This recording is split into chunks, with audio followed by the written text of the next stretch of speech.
Bismillahirrahmanirrahim. Assalamualaikum warahmatullahi wabarakatuh.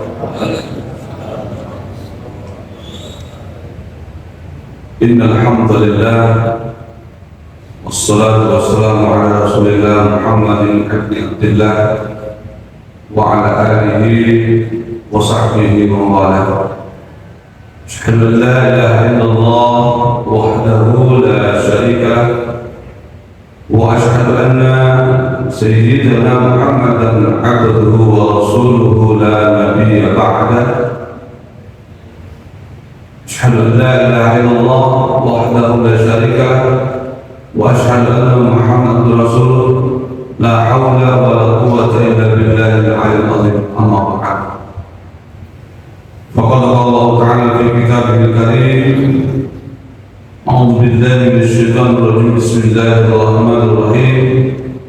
Ya ayyuhalladzina amanu kutiba 'alaikumus shiyam kama kutiba 'alal ladzina min qablikum la'allakum tattaqun.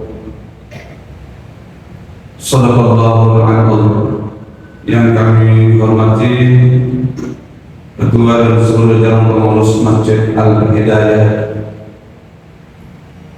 Bapak Ibu jamaah salat subuh yang insyaallah mudah-mudahan semua dirahmati, dimuliakan oleh Allah Subhanahu wa taala, juga kami hormati.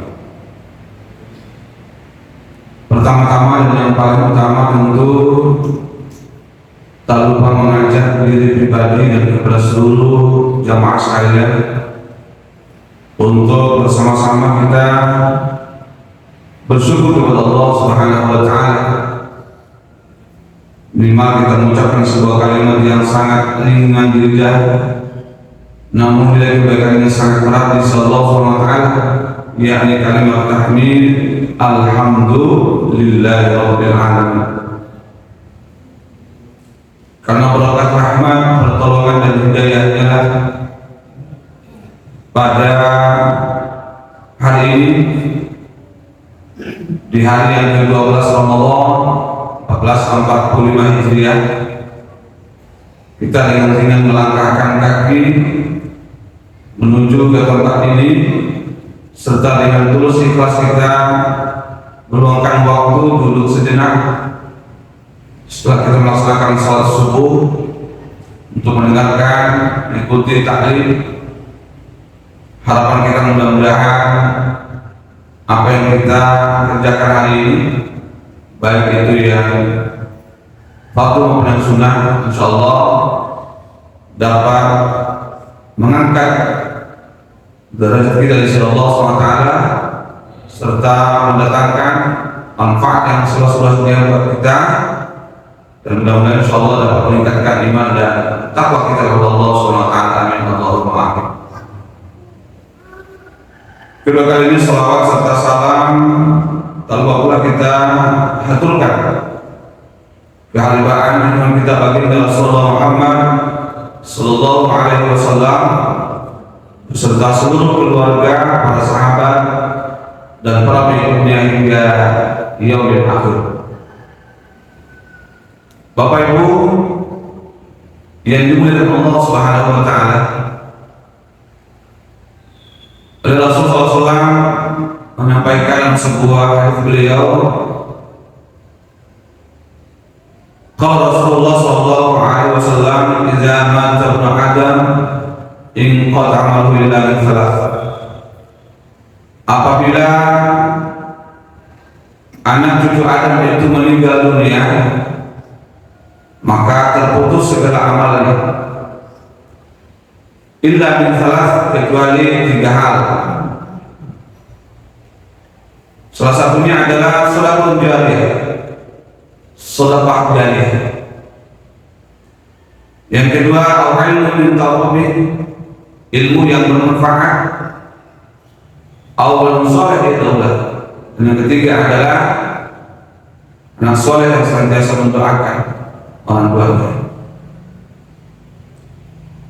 Yang pertama tadi adalah sedekah jariyah, yang mungkin insyaallah menjadi pembahasan kita pada hari ini tentang manfaat sosial, dampak sosial daripada sedekah yang kita kerjakan atau kita lakukan. Tentu beda dengan infak dan sedekah. Kalau sedekah ini sangat luas sekali, karena bisa berwujud materi ataupun non materi. Itu kalau sedekah. Dan tentunya manfaatnya bisa langsung dirasakan bagi si penerima manfaat maupun kepada orang yang melakukan sedekah tersebut. Banyak hal manfaat yang dirasakan oleh orang-orang yang menerima tentunya. Salah satunya adalah bahwa apabila orang menerima sedekah itu secara otomatis ya, mereka bisa barangkali mendapatkan solusi dari barangkali permasalahan yang sementara mereka alami, semisal kekurangan materi dan sebagainya. Begitu didapatkan sedekah dari seorang, otomatis sedikit bisa mengurangi beban. Ini manfaat yang bisa kita langsung dirasakan oleh bagi penerima. Itu kalau berwujud materi dan sekalian. Sedekah juga bisa berwujud non materi. Misal kita berbuat baik, berlaku baik kepada sama kita, bahkan menegur sama tersenyum saja merupakan sedekah. Jadi luas namanya sedekah itu kalian, luas sekali. Sehingga bagi orang-orang yang mengerti dan paham akan hal ini tentu tidak melakukan waktunya untuk selalu bersedekah. Sampai-sampai orang yang meninggal dunia saja ingin kembali ke dunia bangsa sana, bukan ingin kembali itu mau melaksanakan sholat atau pergi haji Allah, tapi ternyata alasannya mau bersedekah.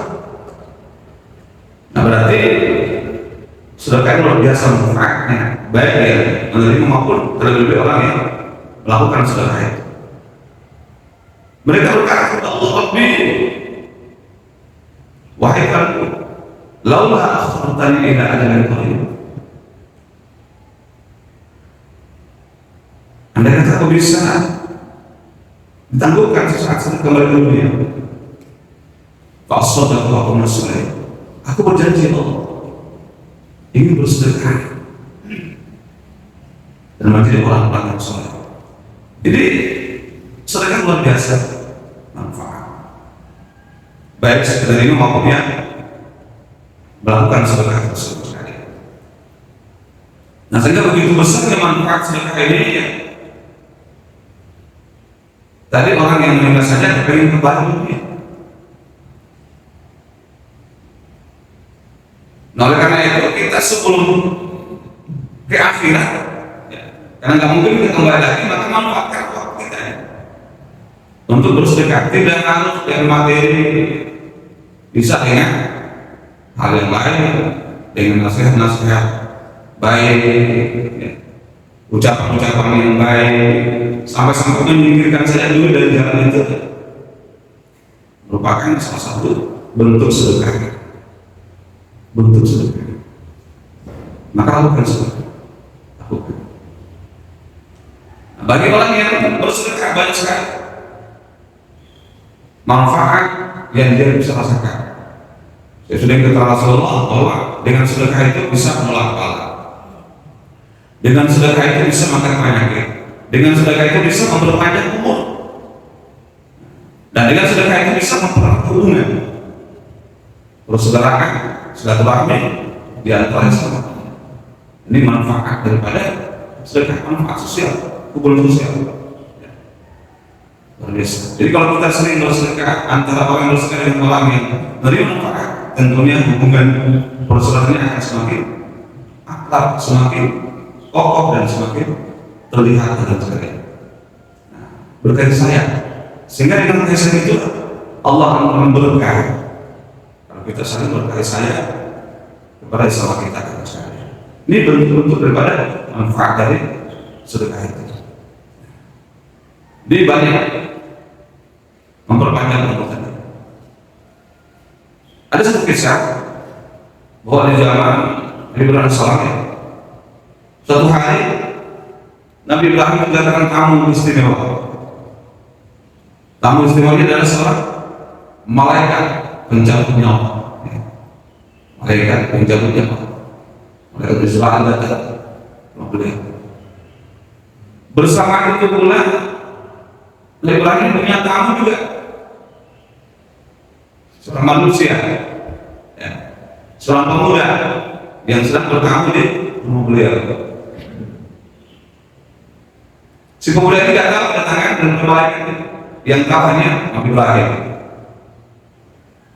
Lalu kemudian malaikat bertanya, Ibrahim, itu tadi siapa? Anak muda itu? Oh itu ada saudara, namanya ini. Ngapain kesini? Main-main lah. Sekaligus memberitahukan bahwa besok dia akan menikah. Diundang mereka hadir. Begitu dia. Lalu kata malaikat, Ibrahim, menurut catatan saya bawa ini, pemuda itu besok saya cabut nyawanya. Besok akan saya cabut nyawanya. Wah, dia mulai kasihan ini. Maka mau menikah, ya kan?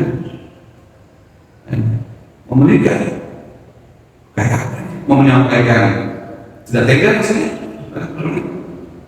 ya kan?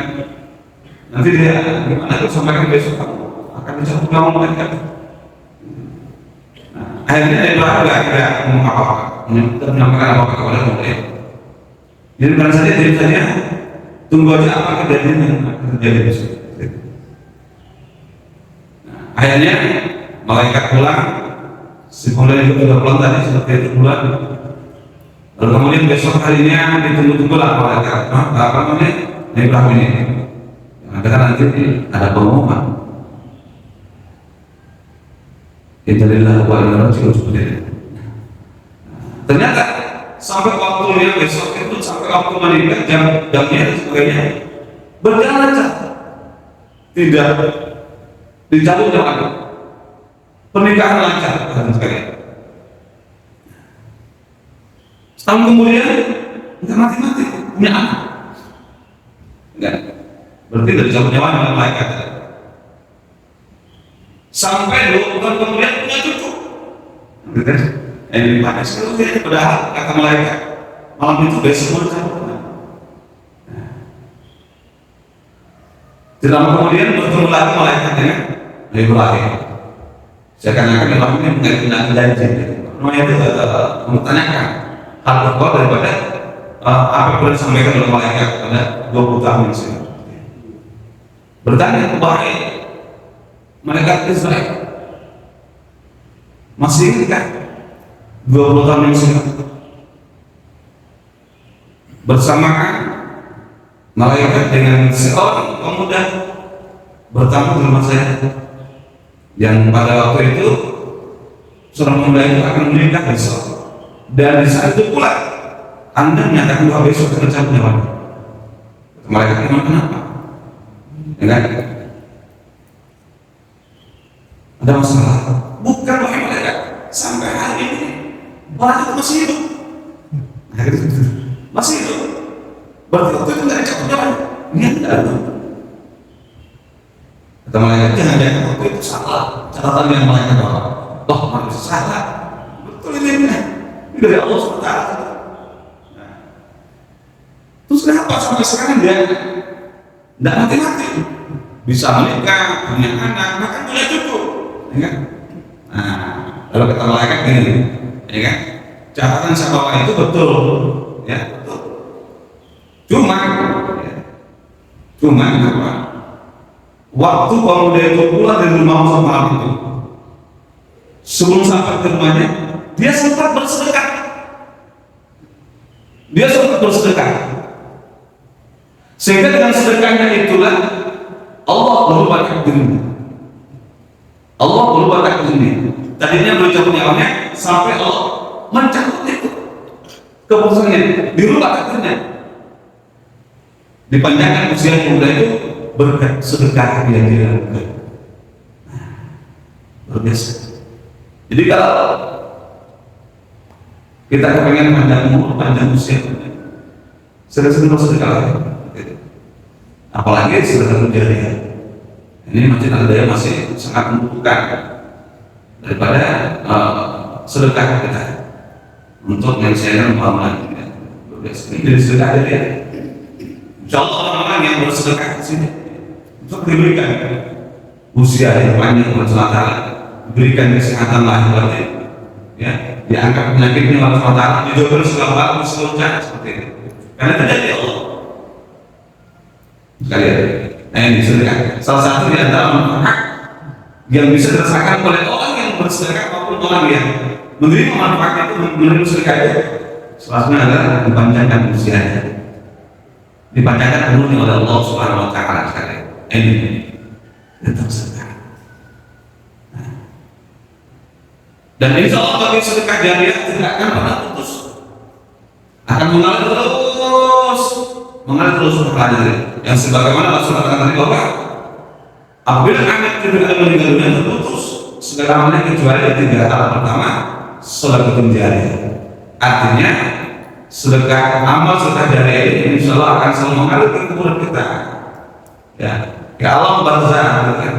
Walaupun kita sudah meninggal dunia 10, 20, bahkan barangkali 100 tahun, sepanjang jariah kita itu masih bergunakan untuk kebaikan, maka insya Allah akan selalu mengalir. Dan berbahagia karena selalu dapat kiriman, jangan sampai kita ini bisa mengirim di saat kita di dunia, ya, tapi ternyata begitu kita di akhirat tidak ada dapat kiriman. Karena apa? Kita nggak pernah mengirim tadi waktu kita masih hidup. Maksudnya kita harus mengirim dulu. Dengan cara apa? Itu dengan kita wakafkan daripada harta milik yang Allah berikan kepada kita untuk sedekah, sehingga kita tidak akan menyesal dan terus. Tapi kalau kita nggak melakukan itu, maka menyesal tidak. Kenapa dulu aku nggak bersedekah? Kalau aku punya harta, aku punya kemampuan untuk bersedekah, kenapa aku nggak melakukan? Menyesal dia, sehingga dia menempatkan dunia. Walaupun cuma sesaat, tapi itu nggak mungkin terjadi. Nggak mungkin kalau kita udah meninggal dunia kita akan kembali lagi ke dunia, nggak mungkin. Nah, oleh karena itu, karena itu nggak mungkin, maka mulai sekarang kita harus mengirim ke sana, menabung dulu, ya. Ibaratnya kita menabung, ya, tinggal nanti kita tinggal menggesek, ya. Ibaratnya kita bawa ATM, tinggal menggesek itu ada di sini. Nah, jangan sampai kita menyesal mau kembali ke dunia, padahal itu nggak mungkin. Nah, maka rugilah kita sekali, rugilah kita. Maka lakukan sedekah. Apalagi kalau kita tidak diberi masalah harta yang banyak, melebihi daripada yang lain, maka kita harus memanfaatkan harta itu. Nah, supaya kita tidak menyesal. Nah, ada ceritanya orang menyesal. Ada cerita kisah seorang pemuda yang pernah menjadi raja cuma sehari semalam, tapi saat itu dia menyesal. Itu gambarannya orang yang punya harta banyak, tapi dia nggak memanfaatkan harta yang terbaik, sehingga dia menyesal setelah hilang segala-galanya. Seperti ceritanya, itu seperti zaman dahulu ada seorang raja yang kaya raya, seperti itu.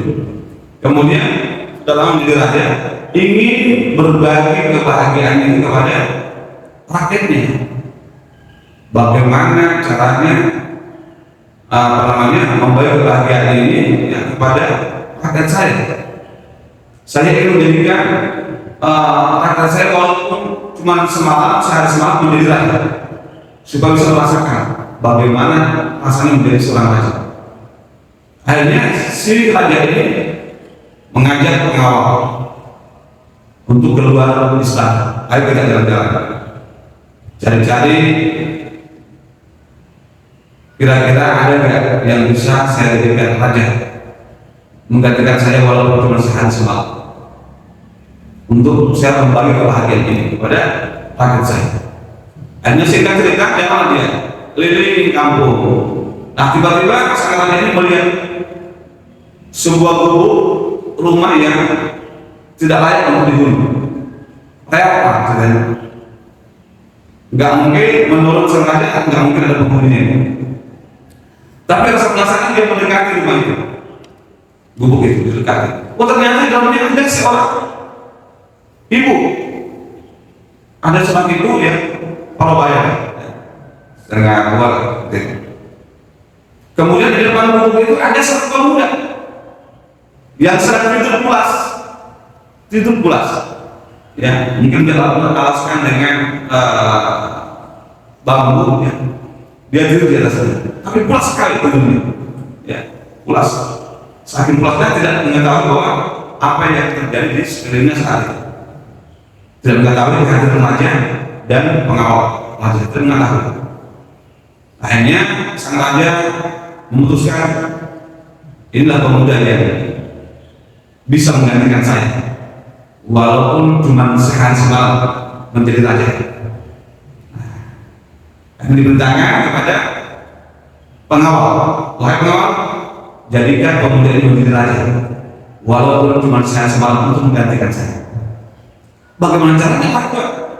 Pokoknya bawa sekarang ke istana, kemudian sampai di istana ganti semua pakaiannya ini, ya. Pakaian yang dipakai sekarang ini ganti pakaian kebesaran saya. Pastikan kau bawa ke istana tidak bangun. Kalau perlu kau bius dia dulu, kan dibius, ya kan supaya nggak bangun. Akhirnya perintah raja dilaksanakan. Singkat cerita, sampai di istana, sang pemuda ini masih dalam keadaan tertidur karena dibius saja, ya. Diganti pakaiannya, ya, dengan pakaian kebesaran, ada mahkotannya, ya. Ada singgasananya, di dalam kamar yang serba istimewa, serba mewah, ya. Lalu kemudian singkat cerita, keesokan harinya bangunlah si pemuda ini dengan sudah sadar dari diri dari seperti itu. Bangun dia, begitu bangun kaget melihat diri, ya kan? Di mana saya ini? Ini pakaian yang saya pakai pakaian siapa ini? Ya kan begitu. Ini kok kayaknya seperti istana, kok ada apa namanya? Terus kebesaran. Kemudian ada mahkota. Ini siapa saya ini? Jangan mimpi. Nah, gitu. Lalu dicubit-cubit dia punya pipi. Oh, terasa kok. Dan ini saya ini. Dan bingung dia. Siapa saya ini? Tidak lama kemudian dalam rumah itu tiba-tiba ada pelayan kerajaan datang dari istana, ketok pintu. Tok, permisi, wahai tuan raja, permisi. Siapa di luar? Kami adalah pelayan tuan raja. Memang saya siapa? Tuan raja kami. Saya aja. Ada tambah kaget dulu. Saya aja. Kok pantas pakai bisa seperti ini? Silakan masuk. Masuklah pelayan di istana. Menyatakan, wahai tuan raja, hari ini engkau adalah tuan kami, raja kami. Segala perintah kami siap untuk melaksanakan. Apapun yang tuan raja perintahkan hari ini kami siap. Begitu, iya. Jadi sini lagi, iya. Mas belum percaya kepada raja, ya kan? Nah, itu diperhatikan itu di istana ada mahkota dan sebagainya. Kalau begitu, saya perintahkan kepada kalian semua, mulai hari ini saya akan berpesta merayakan kebahagiaan. Siapkan semua, ya, apa-apa yang saya butuhkan untuk pesta hari ini. Siapkan makanan enak, minuman yang enak, ya, kemudian hiburan jangan lupa. Siapa pesta? Nah, baik, tuan raja. Tidak tuan raja akan melaksanakan. Singkat cerita berpesta dia, berpesta, ya. Sementara berpesta, bergembira, tiba-tiba ada pengawal kerajaan datang lagi melapor. Wahai tuan raja, ada apa? Di depan, di gerbang istana ada seorang ibu yang sedang cari anaknya, katanya hilang semalam. Langsung ingat, jangan-jangan mak saya. Nah, jangan-jangan mak saya yang cari. Rasul penasaran mau lihat. Lalu kata pengawal ini, nggak usah kesana, cukup lihat CCTV. Bila nggak mau, ternyata itu ibunya, tapi tidak ngomong ya. Kalau itu maknya, ya kan? Ini. Lalu kata tersangkanya ini, ya. Kalau begitu, temui ibu itu, ya, sampaikan kepadanya, kabarkan kepadanya bahwa anak ibu tidak hilang. Sampaikan nanti akan datang sendiri ke rumah ibu, nggak usah dicari, ya. Dan tolong pastikan ibu itu selamat, ya. Antar ke rumahnya, ya. Sampaikan selamat sampai ke rumahnya. Dan jangan lupa begitu kau antar, bawakan beras 1 karung, merek yang paling top, anggaplah itu Rojo Lele. Ya, baik tuan saja. Ya kan, diantar si ibu ini pulang ke rumah. Singkat cerita, lanjut pesta sekalian. Sampai dia larut malam pesta, sampai dia kelelahan dan ngantuk. Pas ngantuk datang, masuk kembali ke biliknya, tertidur pulas kembali, ya kan? Tidur pulas kembali. Di saat tidur pulas, datanglah raja yang asli kembali. Diperintahkan kepada pengawal kerajaan, ya, wahai pengawal, ini sudah cukup kemudian menjadi raja sehat semalam. Kembalikan seperti semula, bawa ke rumahnya, pakaikan kembali bajunya seperti itu, ya.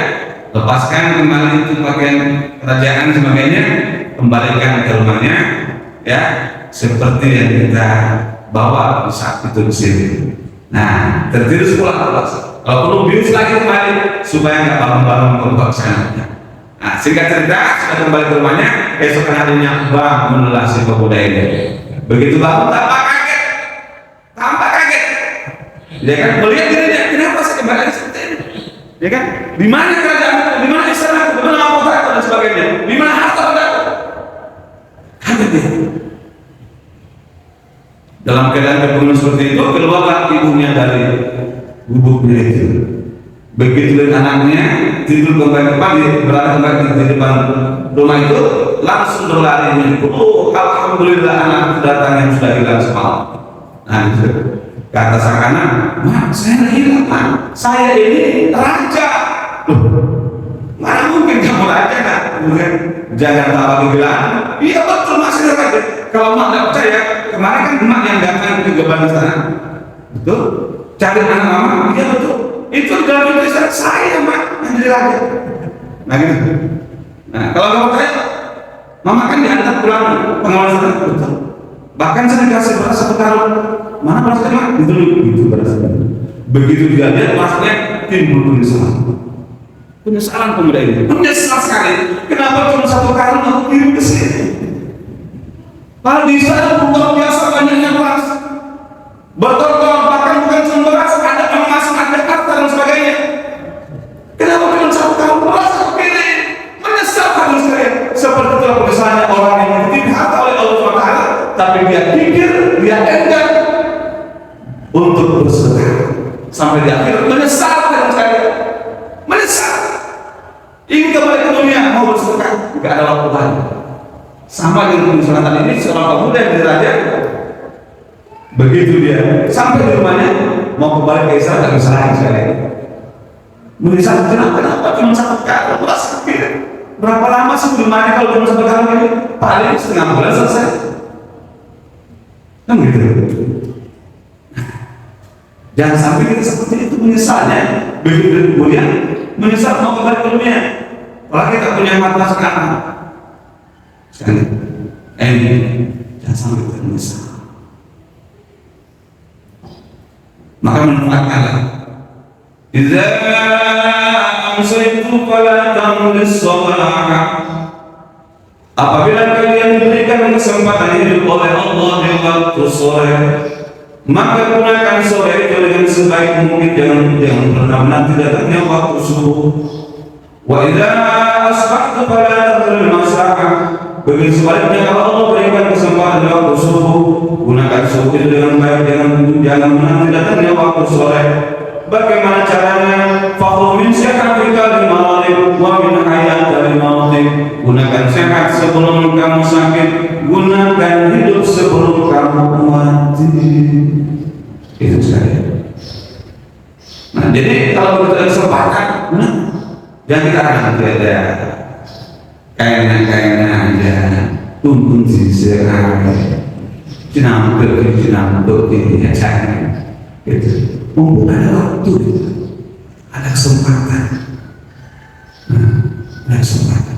Kalau kita nggak bisa bersedekah dengan harta, boleh dengan perbuatan baik. Minimal seperti itu kita berbuat baik. Kalau kita nggak bisa dengan harta kita, bisa dengan pikiran kita, bisa dengan nasihat kita, bisa dengan petunjuk kita. Misalnya ada orang yang bertanya alamat, di mana alamatnya Pak Imam Pak Ustaz Subhan? Oh, sebenarnya, gitu kan? Di RT sekian, jam kerja apa? Masuk ke lorong ini baru kiri, nanti mentok ada nomor sekian, itu sudah termasuk sedekah. Nah, itu memang seperti itu. Jangan kita bagi orang tanya, cari sendiri. ini kita nggak manfaatkan waktu semuanya. Ini ada kesempatan, ini kan kesempatan. Kita harus sedekah. Senyum juga termasuk sedekah. Senyum berada sama kita. Asal jangan senyum terus, biar ada orang senyum aja. Ini bukan lagi orang bersedekah kalau gitu kan. Yang sekalinya itu menghambur-hamburkan sedekahnya kalau gitu senyum sendiri ya. Sekalian ya dalam hati Allah. Jadi manfaat daripada sedekahnya walau baik orang yang melakukan maupun orang yang menerimanya itu luar biasa manfaatnya. Hubungan sosial kita akan semakin baik ya. Dengan sedekah itu hubungan sosial akan semakin bagus. Antara orang yang kaya dengan orang miskin itu tidak ada sekat, karena mereka saling membutuhkan. Jangan dikira harta yang kita miliki, kesuksesan yang kita miliki usaha itu, jangan kira itu adalah usaha kita sendiri. Boleh jadi itu doa orang yang kita berikan sedekah, ya kan? Orang yang kita berikan sedekah itu, kalau betul-betul dia membutuhkan sesuatu yang berikan itu tanpa diminta, dengan tulus ikhlas dia mengangkat tangan yang berdoa kepada Allah. Pandangkan kuburnya orang tersebut, murahkan rezekinya, jauhkan bala. Itu doa mereka tanpa minta itu. Jadi boleh jadi kesuksesan kita miliki itu berkat doa mereka yang menerima sedekah dari kita. Ini sekalian. Jadi yang pernah kita berpikir, ini semua yang saya miliki adalah hasil usaha sendiri. Padahal itu doa mereka akan sekali ini dikabulkan oleh Allah SWT. Jadi manfaatnya antara dua belah itu luar biasa, baik yang menerima maupun yang si berbudi. Nah itulah beberapa hal yang dapat disampaikan pada kesempatan subuh hari ini, yang mudah-mudahan sedikit bisa menginspirasi kita untuk kita senantiasa mau bersedekah sepanjang waktu dan kesempatan Allah berikan kepada kita. Dan semoga sedekah yang kita berikan itu akan menjadi amal dan tabungan buat kita di negeri akhirat. Amin Allahumma amin. Demikian yang dapat saya sampaikan. Lebih kurangnya mohon dimaafkan jika benar, tentu semua dari Allah SWT. Namun jika ada salah, khilaf, kurang, tentu itulah kesalahan, kekurangan dan kejelapan baru. Jadi kami sekaligus merupakan keterbatasan ilmu kami. Demikian yang dapat kami sampaikan. Sedikit barangkali informasi terkait dengan zakat fitrah, keputusan dari Kementerian Agama dan lembaga lain. Beberapa hari sebelum puasa itu sudah ada keputusannya untuk zakat fitrah hanya satu kategori saja, yaitu kalau dibayar dengan beras 3 kilo per jiwa, kalau dibayar dengan uang itu 48.000 per jiwa. Kemudian untuk fidyah yaitu 45.000 per jiwa per hari. Nah, itu nanti saya share SK-nya, itu misalnya ke pengurus nanti saya share. Karena sudah ada beberapa proses saya sudah share itu mungkin pengurus itu mungkin tidak ada yang belum saya kirim, makasih sampai lebih awal. Saya tahu sudah ada yang tanya berapa keputusan untuk zakat fitrah di tahun ini di Balikpapan. Itu hanya berlaku di Kota Balikpapan saja keputusan ini, yaitu 3 kilogram beras, kemudian kalau diuangkan 48.000 rupiah per jiwa. Untuk fidyahnya yaitu 45.000 rupiah per jiwa per hari. Barangkali itu sedikit informasi yang kami sampaikan. Di bulan Ramadan, usikum nafsi bittaqwallah. Assalamualaikum warahmatullahi wabarakatuh.